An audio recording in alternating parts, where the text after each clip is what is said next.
Hi friends, welcome to Vismiya Kudal.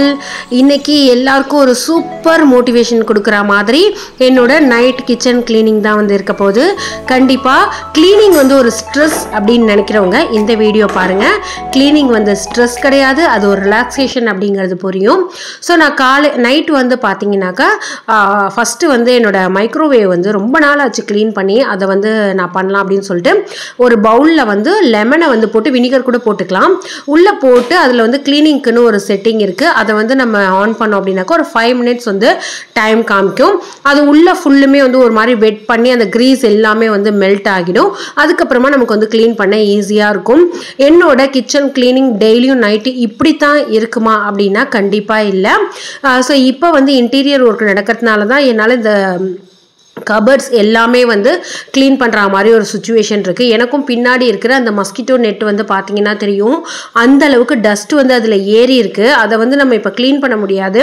ஏன்னா நம்ம daily வந்து க்ளீன் பண்ணிக்கிட்டே இருக்கோம், அது திரும்ப திரும்ப வந்து ஆகிட்டே இருக்குது. ஸோ அதனால் வந்து நான் இருந்தாலுமே நாளைக்கு காலையில் வந்து நான் ஒன்று சமைக்க போகிறேன் அப்படின்னா எனக்கு இன்றைக்கி நான் க்ளீன் பண்ணி வச்சேன் அப்படின்னா தான் வந்து சமைக்கிறதுக்கு அந்த ஒரு மூடே வந்து நமக்கு வரும், அந்த மைண்ட் செட் வந்து ஆகும்.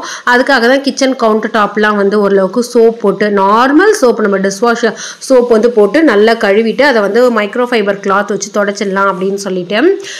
ஃப்ரெண்ட்ஸ், என்கிட்ட சில பேர் வந்து கேட்குறது, எப்படி வந்து நம்ம க்ளீனிங்கை வந்து ரிலாக்ஸேஷனாக மாற்றுறது அப்படின்னு சொல்லி கேட்குறீங்கல்ல. அது ஒன்றுமே இல்லை, உங்களுக்கு பிடிச்ச, அதாவது நம்ம க்ளீன் பண்ணுறப்ப நம்ம பின்னாடி 4 பேர் இருந்தாங்கன்னாக்கா நமக்கு க்ளீன் பண்ணவே பிடிக்காது.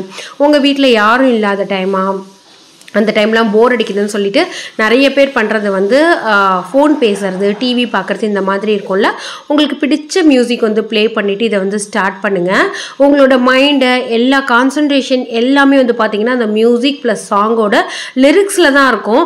ஆனால் நீங்கள் எப்படி க்ளீன் பண்ணி முடிச்சிங்க அப்படின்னு சொல்லிட்டு உங்களுக்கே தெரியாது. இந்த மேஜிக்கை வந்து ஒரு தடவை ட்ரை பண்ணி பாருங்கள். ஸோ கவுண்டர் டாப்பில் இவ்வளோ அழுக்கு வந்து இருந்தது ஃப்ரெண்ட்ஸ். ஏன்னா நான் வந்து 2-3 தடவை தண்ணி மாற்றி வந்து துடைக்கணும். ஸோ நீங்கள் வந்து அந்த லிரிக்ஸை கவனிச்சுக்கிட்டே இருக்கிறப்ப நீங்கள் பிஃபோர் தட் நீங்கள் என்ன ஒர்க் பண்ணணும் அப்படிங்கிறத மட்டும் பிளான் பண்ணிக்கோங்க. Number 1, number 2, number 1 counter top, number 2 வந்து அதாவது வந்து அப்பர் ஹெட் கேபினெட், நம்பர் 3 வந்து ஃப்ரிட்ஜ் அப்படின்னு சொல்லிட்டு நீங்கள் பாட்டு கேட்டுகிட்டே இருப்பீங்க. ஒரு 3/4 மணி நேரத்தில் உங்களோட கிச்சனை நீங்களே பலன்னு ஆக்கியிருப்பீங்க. ஸோ கண்டிப்பாக ட்ரை பண்ணிவிட்டு எப்படி ஒர்க் ஆகுது அப்படிங்கிறத வந்து சொல்லுங்கள். ஸோ இது வந்து பார்த்திங்கனாக்கா நான் இப்போ ரீசெண்டாக தான் ரீஃபில் பண்ணி வச்சேன் என்னோட சுகர், சால்ட், டீ பவுடர் அதெல்லாம். அதனால் அதை கழுவிட்டோம். பட் உங்களுக்கு நான் துடைக்கிறப்பவே தெரியும் எவ்வளோ மோசமாக இருக்குது. ஒரு நார்மல் கிச்சன் யூஸ் பண்ணுறவங்க வீட்டில் இவ்வளோ டஸ்ட் வந்து இருக்கவே இருக்காது. ஸோ நமக்கு என்ன பண்ணிட்டாங்கன்னா ஃபால் சீலிங்கில் அந்த கட்டிங்குமே வந்து அன்றைக்கி ஹால்லேயே வந்து பண்ணிட்டாங்க. இது நம்ம வந்து ஓப்பன் கிச்சன் அப்படிங்கிறதுனால ரொம்ப மோசமாகிடுச்சு. சரி, ஓகே, பார்த்தா ரொம்ப கன்றாவியாக இருக்கே அப்படின்னு சொல்லிட்டு இந்த ஆர்கனைசர் அதை மட்டும் நான் தொடச்சி வந்து உள்ளே வச்சிட போகிறேன். ஜஸ்ட் இப்போதைக்கு எண்ணெயுமே வந்து பார்த்தீங்கன்னாக்கா என்னோட டிஸ்பென்சரில் வந்து ஊற்றி வைக்கிறது கிடையாது. செக்கு எண்ணெய் வாங்கிட்டு வந்து அப்படியே வெளியில் தான் வந்து வச்சுக்கிறேன். அந்த பாட்டிலே வந்து அப்படியே வச்சுக்கிறது. ஸோ இதெல்லாம் வந்து கொஞ்சம் நம்ம செட் ஆனதுக்கு அப்புறமா வந்து நம்ம பண்ணிக்கலாம் அப்படின்னு சொல்லிட்டு.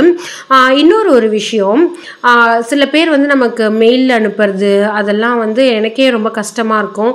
ஆக்சுவலாக இவ்வளோ நாள் பழகினவங்க வந்து என்னோட கஷ்டத்தில் வந்து இருந்தாங்க. பட் நான் இப்போ சந்தோஷமாக இருக்கிறப்ப இல்லை அப்படின்னு சொல்லி சொல்கிறீங்க. ஜென்ரலாக கஷ்டத்தில் இருக்கிறவங்கள வந்து ஞாபகம் வச்சுக்கணும் அப்படின்னு சொல்லி சொல்லுவாங்க. ஆனால் அதை நம்ம மறக்க வேண்டாம். பட் நிறைய பேருக்கு என்ன ஆகிடுதுன்னா அவங்களோட லெவல்லையோ அவங்களோட ஷேடோலையோ அவங்களுக்கும் கீழேயோ இருக்கிற வரைக்கும் நம்மளை வந்து வச்சுருப்பாங்க. நம்ம கொஞ்சம் அவங்கள விட்டு மேலே போயிட்டோம் அப்படின்னாக்கா நம்மளை வந்து ஒதுக்க ஆரம்பிச்சிடுவாங்க. ஸோ அதுக்கு காரணம் எப்போதுமே நீங்கள் அவங்களுக்கு கீழே தான் இருக்கணும், அவங்க தான் அந்த ஃபேமிலியிலேயே பெருசு, அவங்க தான் வந்து பெரிய ஆள், அந்த மாதிரி வந்து நினச்சிட்டு இருக்கிறதுனால தான். ஸோ அதை நம்ம எதுவும் மாற்ற முடியாது. அதுக்குன்னு அவங்கள நம்ம அவாய்ட் பண்ணணுங்கிற அவசியமும் கிடையாது.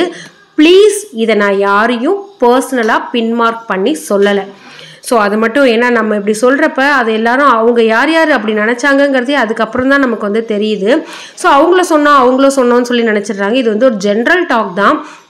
அந்த மாதிரி நீங்கள் உங்களை நினச்சிக்கிறீங்க அப்படின்னாக்கா நீங்கள் அந்த மாதிரி நடந்திருக்கீங்க அப்படின்னு சொல்லிட்டு தான் அர்த்தமாயிடும். ஸோ அதனால் நான் யாரையும் பர்சனலாக பின்மார்க் பண்ணலை.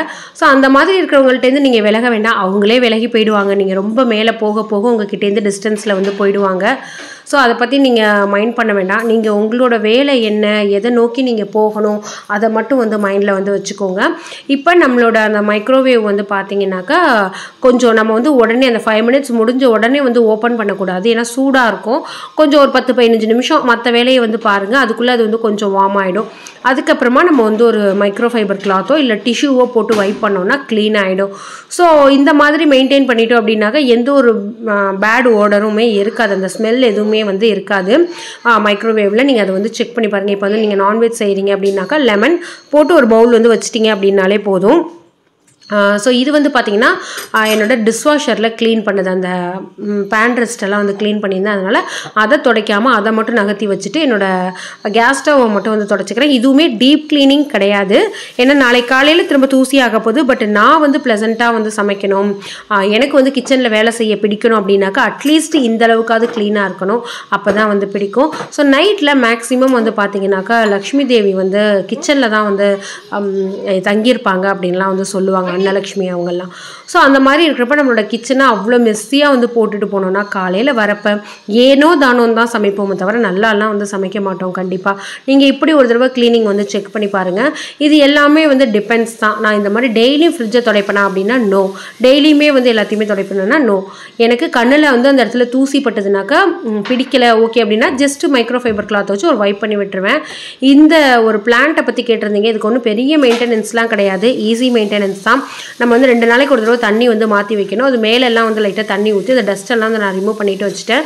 ஆல்மோஸ்ட் இது வந்து ஒரு 8 மந்த்ஸாக நம்ம வீட்டில் வந்து இருக்குது, நல்லா இருக்குது. லைட்டாக வந்து எந்த இடமாவது எல்லோ ஆனது அப்படின்னாக்கா அதை மட்டும் சிசர் வச்சு கட் பண்ணிட்டோம் அப்படின்னாக்கா ரொம்ப நல்லது. ஜென்ரலாக அப்பார்ட்மெண்ட்டில் இருக்கிறவங்களுக்குலாம் இது வந்து சூப்பராக இருக்கும். ஏன்னா அதில் வந்து இது வாட்டர் பேம்பு அப்படின்னு சொல்லுவாங்க, மட் பேம்புவுமே இருக்குது. இதில் நல்ல ஒரு ஆக்சிஜன் வந்து கிடைக்கும். நம்ம இப்போ கிச்சனில் வேலை செய்கிறோம்னா வச்சுட்டு செஞ்சோம்னா நமக்கு இப்படி மரத்துலேருந்து ஆக்சிஜன் கிடைக்குதோ அதே மாதிரி பிளான்ஸ் எல்லாமே வந்து ஆக்சிஜனை வெளில விடும்ல. ஸோ அதனால் நல்லா கிடைக்கும், ஹெல்த்துக்கு வந்து ரொம்ப நல்லது. ப்ளஸ் வந்து இது வாஸ்து கந்திருஷ்டி இந்த மாதிரி ரீசனுக்காகவுமே வந்து வைக்கிறாங்க. நான் ஜென்ரலாக நைட்டில் வந்து டிஷ்வாஷர் இப்போ போடுறதில்ல. இப்போ ஒரு 1 வீக்காக வந்து நான் யூஸ் பண்ணிகிட்ருக்கேன். இதோட பர்ஃபார்மன்ஸ் ரொம்ப சூப்பராக இருக்குது. பட் இதை வச்சு நம்ம டிசைட் பண்ணக்கூடாது, ரிவ்யூ பண்ணக்கூடாது. நான் அதனால் இன்னும் கொஞ்சம் நாள் யூஸ் பண்ணிட்டு தான் வந்து சொல்லணும். என்னன்னாக்கா இதில் வந்து நம்ம கிச்சனில் இருக்கிற ஜாமான் எல்லாம், அதாவது கொஞ்சம் தான், இது ஒரு ½ லோடு கூட ஃபுல்லாகலை, ஜஸ்ட்டு இதில் வச்சு ஒரு ½ க்ளோஸ் வந்து பண்ணி வச்சிடுறேன். மார்னிங் வந்து சேர்க்குற ஜாமான் ப்ளஸ் வந்து நம்ம மார்னிங்கே லஞ்ச் பண்ணிவிடுவோம்ல, அந்த ஜாமானையும் சேர்த்து ஒரேடியாக போட்டுட்டேன் அப்படின்னாக்கா எனக்கு நாளைக்கு காலையில் ஒரு 10 மணிக்கு மாதிரி அது நல்ல விலைக்கு கொடுத்துடும். நான் வந்து டைம் வந்து செட் பண்ணிடுவேன். கிச்சன் வந்து பார்த்திங்கன்னா நீட்டாக ஆகிடுச்சு, க்ளீனாக இருக்குது, எந்த ஒரு டஸ்ட் எதுவுமே இல்லை. அதுக்கப்புறமா கொஞ்சம் ஹஸ்பண்ட் வந்து வரத்துக்கு லேட் ஆகும் அப்படின்னு சொன்னாங்க. இது வந்து சார்ஜபிள் கேஸ்ரோல்.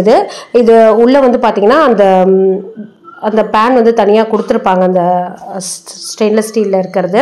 ஸோ அதை வந்து நம்ம சார்ஜ் போட்டுட்டு நம்ம இட்லி இந்த மாதிரிலாம் வச்சு ஆன் பண்ணி விட்டுட்டோம் அப்படின்னாக்கா அதில் வந்து ஒரு லைட் எரியும். அது என்ன தான் இட்லி வந்து ஆறுது அப்படின்னாலுமே அது வந்து வார்மாகவே வச்சுருக்கோம்.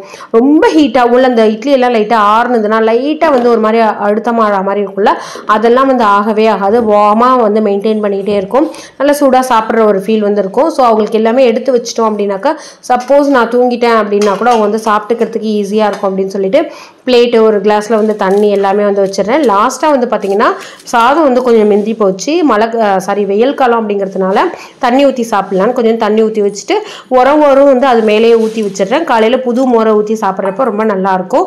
ஸோ இப்படி தான் ஃப்ரெண்ட்ஸ் என்னோட நைட் ரொட்டீன் வந்து இருக்கும். கண்டிப்பாக இந்த மாதிரி கிச்சன்லாம் நல்லா பர்ஃபெக்டாக வச்சுட்டு படுத்தோம் அப்படின்னாக்க நாளைக்கு செய்ய போகிற சமையல் வந்து ரொம்ப நல்ல ஒரு மைண்ட் செட்டோட நம்ம வந்து செய்வோம். ஸோ ட்ரை பண்ணி பாருங்கள். ட்ரை பண்ணிட்டு எப்படி இருக்குன்னு கமெண்ட்டில் ஷேர் பண்ணுங்கள். Thank you, bye by.